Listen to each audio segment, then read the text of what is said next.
మహిమ కలుగును గాక.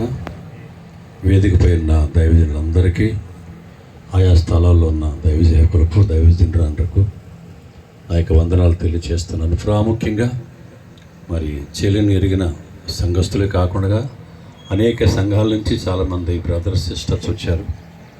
వారిని చెప్పమంటే చాలా చెప్తారు. శోక తప్త హృదయాలు మాట్లాడుతుంటే ఇంచేతంటే ఎన్నో అనుభవాలు అనిపించినటువంటి వారు. నేను చెప్పవలసిందంతా తమ్ముడే చెప్పేశారు జ్ఞానముచ్చి గారు. ఒక్క విషయం ఏంటంటే, ప్రభు ఈ కుటుంబానికి నన్ను పరిచయం చేశారు.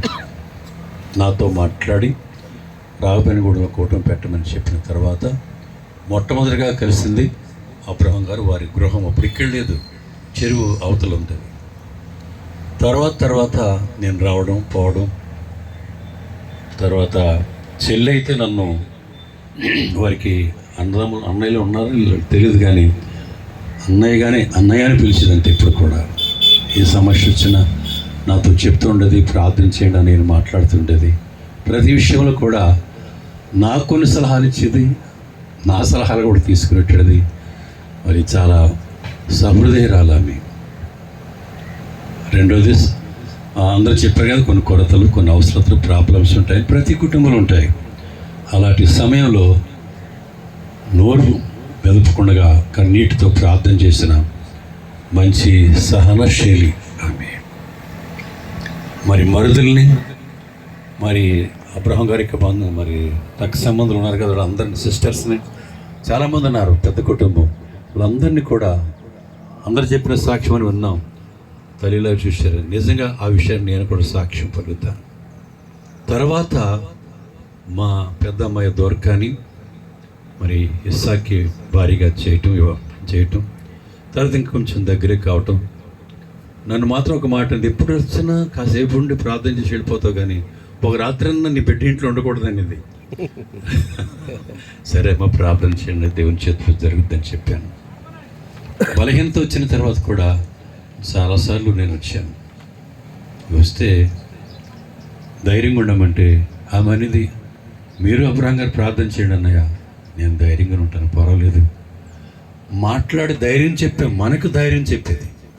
కనుక ఈ రీతిగా మరి నా బిడ్డను కూడా వారు సొంత బిడ్డలా చూసుకుని ఎంతో ప్రేమించి ఆదరించారు. ఆమెకి 2 కుమారులు ఇచ్చిన ఆమె కుమారులను చాలా ప్రేమించి విద్యలోను అన్ని విషయాలు కూడా చక్కని బిడ్డలుగా తీర్చిదిద్దిన దంపతులు వారు ఇరువురు. మంచి మాదిరి గల దంపతులు వారు. కనుక నేను చెప్పే విషయాలు ఇవి చాలా ఉన్నాయి చెప్పాలంటే, కానీ చాలు.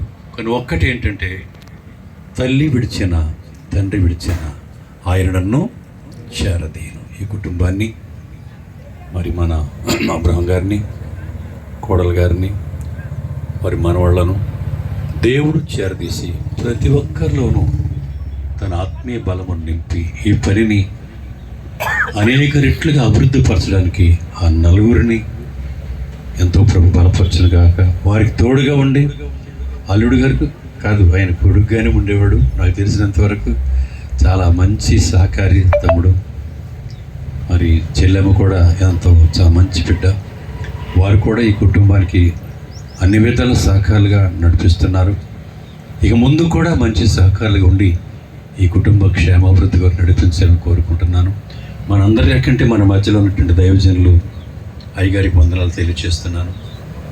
వారు మేమెవరమో కుటుంబం ఎవరో తేలిపోయినప్పటికీ ప్రభువును బట్టి ప్రేమించి ఈ కుటుంబాన్ని వారికి సహవాసం ఒక కుటుంబంగా చేసుకొని వారికి అన్ని విషయాలు ప్రేమను పంచుతూ సహకారాన్ని అందిస్తూ వారి మంచితనాన్ని మేము చూస్తున్నాం. నేను కూడా చాలాసార్లు వారికి బైబిల్ స్టడీకి వెళ్ళాను, చాలా చక్కని విషయాలు నేర్చుకోవటం జరిగింది. కనుక ఇంతమంది మనం ఉన్నాం కనుక ఈ కుటుంబం అన్ని విషయాల్లో వర్ధిల్లి ప్రభు కృపను బట్టి ప్రభును మహింపరిచేటువంటి శ్రేష్టమైన కుటుంబం అగును గాక. ఇవి మాటలు దీవించండి.